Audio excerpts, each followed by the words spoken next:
ये कहानी मैं स्टाइलर के पॉइंट ऑफ व्यू से बताने जा रहा हूँ। दोस्तों, मेरा नाम स्टाइलर है और मैं 16 साल का हूँ।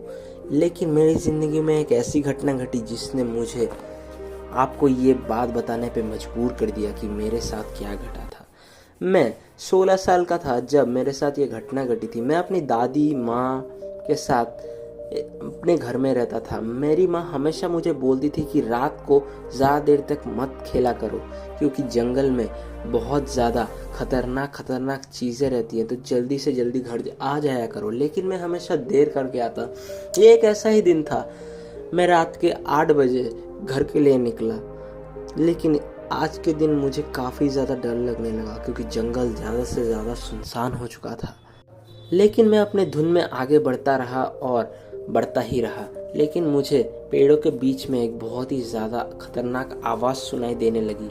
मुझे लगा था कि कोई वहाँ पे लेटा हुआ है, लेकिन मैंने जब गौर से देखा तो वहाँ पे एक लड़की लेटी हुई थी, जिसको देख के मैं तो उसकी तरफ बढ़ने लगा। लेकिन तभी मेरी दादी की बात याद आई कि वहाँ पे एक बहुत ही ज़्यादा खतरनाक शैतान भी रहता है जो तुम्हें मौत की नींद सुला सकता है। मैं एक बार दादी की बात सुन के रुक गया और अपने पैरों को पीछे की तरफ करने लगा और धीरे धीरे वहाँ से निकलने लगा। तभी मुझे उस लड़की के बुलाने की आवाज़ सुनाई दी। लेकिन उस लड़की के पीछे असल में कोई और ही था जो उसके हाथ को हिला रहा था। उसको देख के मैं और भी ज़्यादा चौंक चुका था।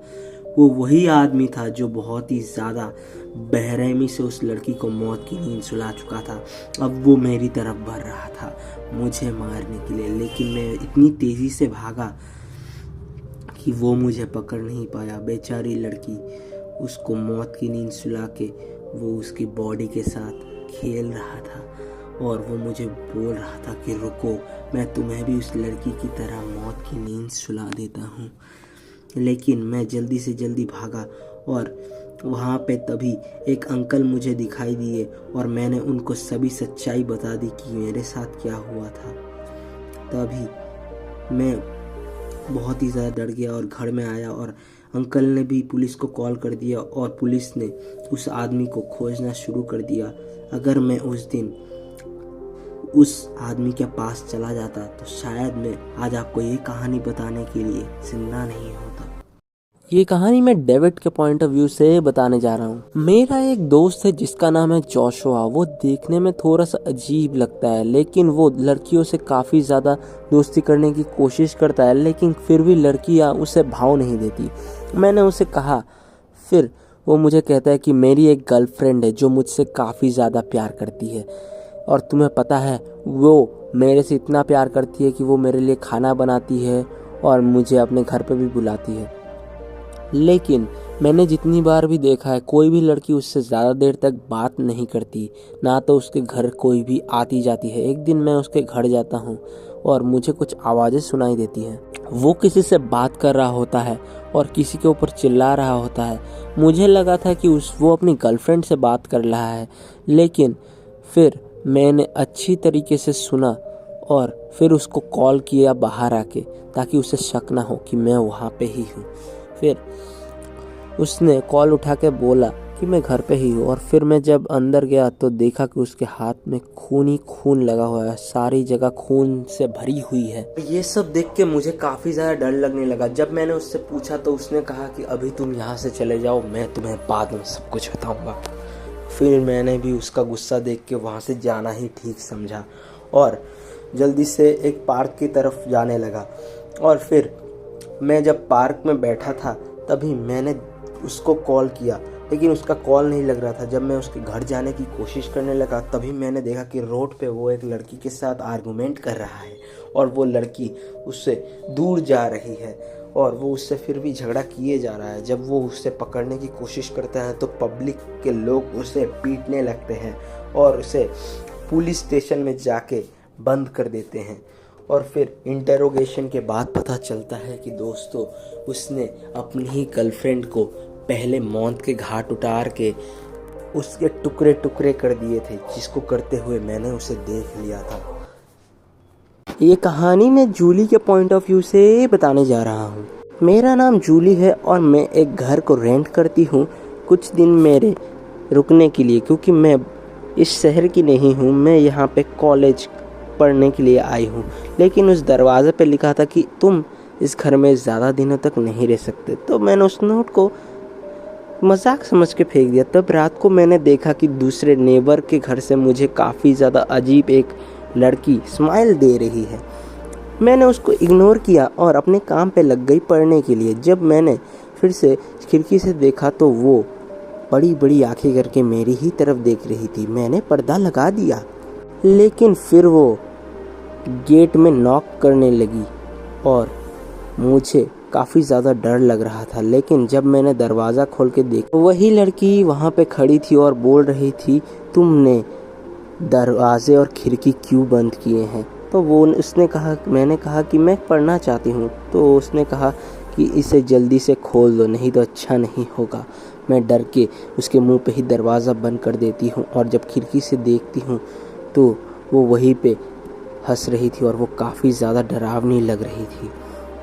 उसके बाद से मैंने खिड़की दरवाज़े कुछ दिन बंद ही रखे, क्योंकि मुझे ये सब बिल्कुल भी पसंद नहीं आ रहा था।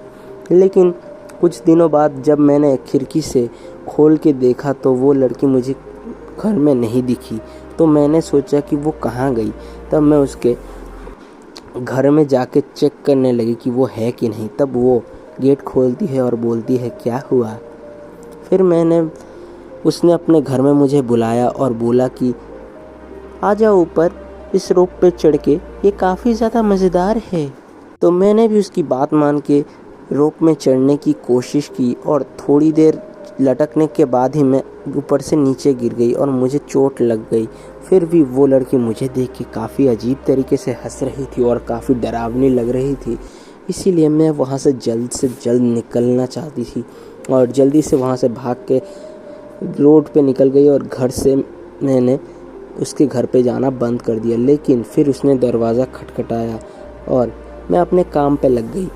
लेकिन वहाँ पे लैपटॉप में एक न्यूज़ आई थी कि एक नेबर के घर में जाके रस्सी से हुए एक लड़के की मौत। ये वाली न्यूज़ पढ़ के तो मेरी रातों की नींद उड़ गई। ये कहीं वही लड़की तो नहीं?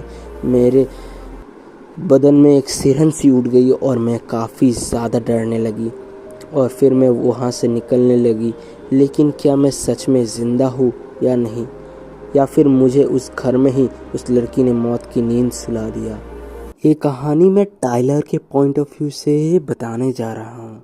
दोस्तों, मेरा नाम टाइलर है और मैं कॉलेज में पढ़ता हूँ और मैं एक मिडिल क्लास फैमिली से हूँ और मैं अपनी पार्ट टाइम जॉब भी कॉलेज के साथ करता हूँ ताकि मेरे कुछ पैसे बच सके और मैं कुछ पैसे सेव कर पाऊँ। कभी कभी मैं ओवर टाइम भी कर लेता हूँ दोस्तों।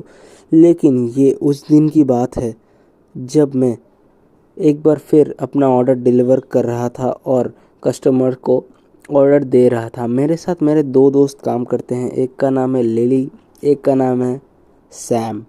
लिली बहुत ही ज़्यादा आलसी किस्म की है, लेकिन वो काम तो करती है। लेकिन सैम तो सिर्फ पड़े रहना ही पसंद करता है और मुझे नहीं लगता कि मैं इन लोगों से बिल्कुल भी मैच हूँ। मैं थोड़ा अलग हूँ। मैं मेहनत करना ज़्यादा प्रेफर करता हूँ, क्योंकि मेहनत करने से ही ज़िंदगी में आगे बढ़ा जा सकता है। लेकिन ये उस दिन की बात है जिस दिन मुझे ओवर टाइम करना था और इन दोनों को भी।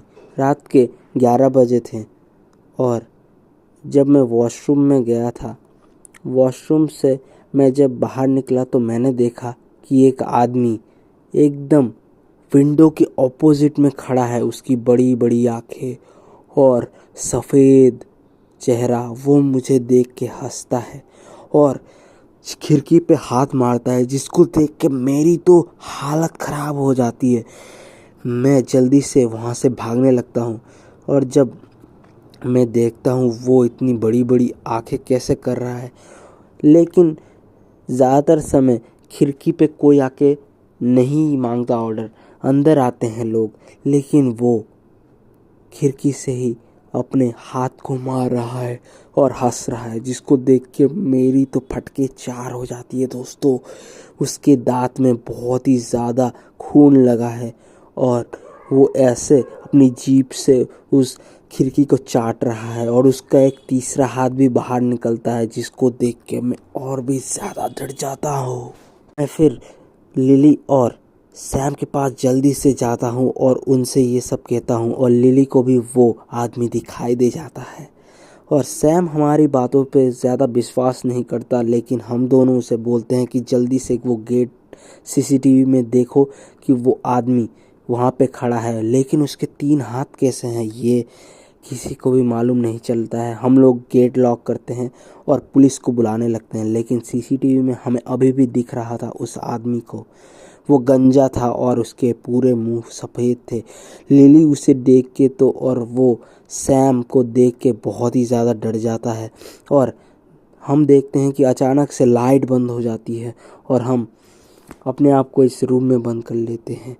और वो आदमी अब अंदर आ चुका था रेस्टोरेंट के, लेकिन हम लोग एक कमरे में बंद थे जहाँ पे ना तो कोई खिड़की थी ना तो कुछ, और हम लोग रो रहे थे और कोई भी बात करने से डर रहे थे। तभी गोली चलने की आवाज़ आती है और पुलिस के ऊपर कोई गोली चलाता है हमें दिखता है, लेकिन हमारे सीसीटीवी फुटेजेस गायब थे। जब हम पुलिस को बताते हैं कि हमारे साथ ये हुआ, तब कोई भी हम पे विश्वास नहीं करता है क्योंकि सीसीटीवी फुटेज डिलीट कर दी गई थी और हम लोग घर चले जाते हैं। अगले दिन मैनेजर हमसे पूछता है कि तुम्हारे साथ क्या हुआ था, और हम जो बताते हैं, लेकिन मैनेजर बिलीव नहीं करते क्योंकि सीसीटीवी फुटेजेस नहीं थे। लेकिन मुझे अब आज भी मैं वो घटना को जब भी सोचता हूँ तो मेरे रोंगटे खड़े हो जाते हैं।